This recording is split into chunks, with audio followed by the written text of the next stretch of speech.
Bonjour et bienvenue sur la chaîne de Brico Bois Loisirs, la passion du bois et du bricolage. Amis abonnés, merci de votre fidélité et si vous découvrez cette chaîne, soyez les bienvenus. Dans cette vidéo, nous parlerons de la partie technique de la lamelleuse ou fraiseuse à lamelles. Une seconde partie sera consacrée à son utilisation et à la réalisation d'un projet. Je vous souhaite un excellent visionnage. Dans cette vidéo, pas de déballage inutile, nous passons à l'action, plutôt à la présentation du matériel. Cette machine est livrée avec des accessoires, une clé pour le démontage de la fraise, un tube pour l'aspirateur et un sac. Dans l'image, vous voyez quelques laménos de 20, de 10 et de 0.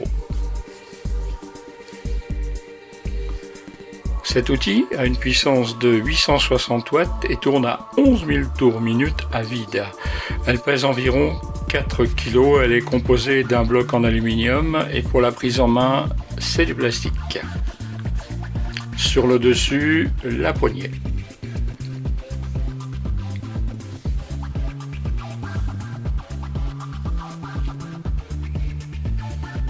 Alors sur le côté droit, se trouve le dispositif de réglage des lamelles. 3 possibilités, 0, 10, 20. C'est une molette crantée. Il suffit, d'après la lamelle que vous souhaitez utiliser, de régler donc cette molette. Nous verrons tout à l'heure qu'il y a aussi un petit dispositif avec une vis pour affiner la profondeur. Sur le côté gauche de votre machine, le réglage de l'inclinaison.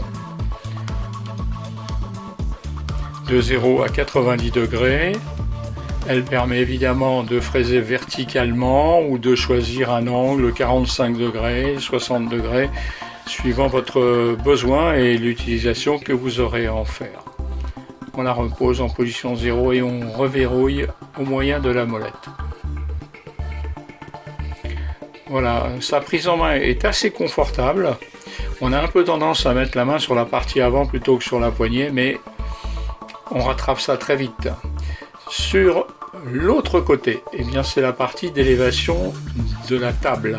Cette partie que j'actionne actuellement, voilà, qui permet d'ajuster le fraisage par rapport à l'épaisseur de votre pièce.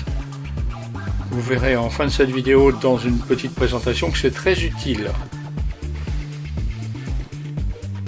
Voilà, on peut ajuster par rapport à l'épaisseur de la pièce de bois. Sur le dessus, la commande. Alors, pas très pratique au départ, car il faut appuyer sur l'arrière et pousser. Mais avec le temps, on s'y fait très bien et ça marche tout seul. Voilà, il y a un petit rappel d'ailleurs dessus.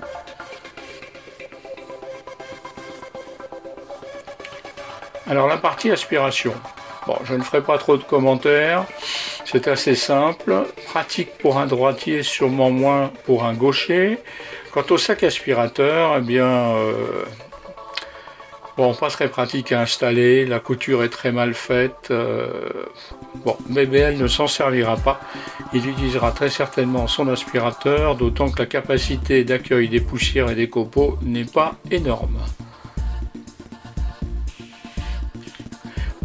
Alors je vais vous parler d'un réglage et d'une vis pour la profondeur. Voilà, on peut ajuster grâce à cette vis la profondeur. BBL s'est aperçu au cours d'utilisation que les lamellos n'allaient parfois pas complètement au fond malgré avoir fait la bonne poussée. Donc il a procédé à un petit réglage de quelques millimètres et la lame sort désormais à la bonne profondeur. Alors cela peut aussi provenir de lamelles de moins bonne qualité. Nous passons maintenant au démontage de la lame, soit pour nettoyer, soit pour la démonter. Il y a 4 vis, la lame apparaît.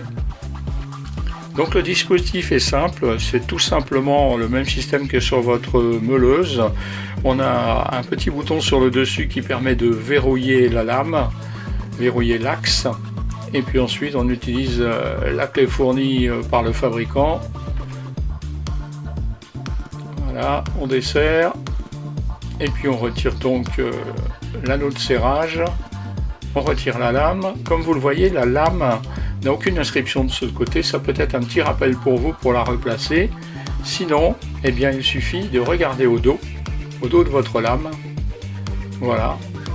Vous avez toute la description, son diamètre, le diamètre de l'alésage, l'épaisseur de la lame. Et puis sur la partie carter, vous avez aussi le sens du tour de la lame, son sens de rotation, pardon. Donc il suffit de le vérifier aussi sur votre lame. Et petit conseil, généralement les inscriptions se trouvent vers le bas. Voilà, on remet l'anneau de centrage. Faut pas se tromper de sens. C'est déjà arrivé à BBL, ça ne rentrait pas donc il a recommencé. Et on replace l'anneau de serrage. On appuie sur le bouton pour bloquer l'axe et on serre au moyen de la clé. Et il suffit désormais de remettre en place le plateau et les 4 vis en prenant soin de bien les serrer, car avec les vibrations, ces dernières pourraient se desserrer. Voilà, on va tout simplement faire un petit essai pour vous mettre l'eau à la bouche pour la seconde partie. On a réglé la machine sur 20, on a récupéré 2 chutes de bois. On va tracer un axe, on ne les ajustera pas dans cette vidéo. On va tout simplement fraiser et poser un lamello. Voilà, la pièce de bois fait 30 mm. Donc on va procéder au réglage en hauteur pour que le fraisage soit pile dans l'axe du bois, au centre. Donc j'ai réglé à 15 mm.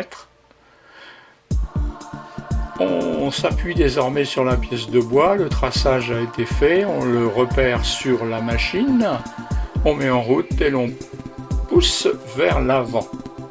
Alors je ne vais pas serrer très fort ma pièce, il faut faire attention à bien serrer sa pièce.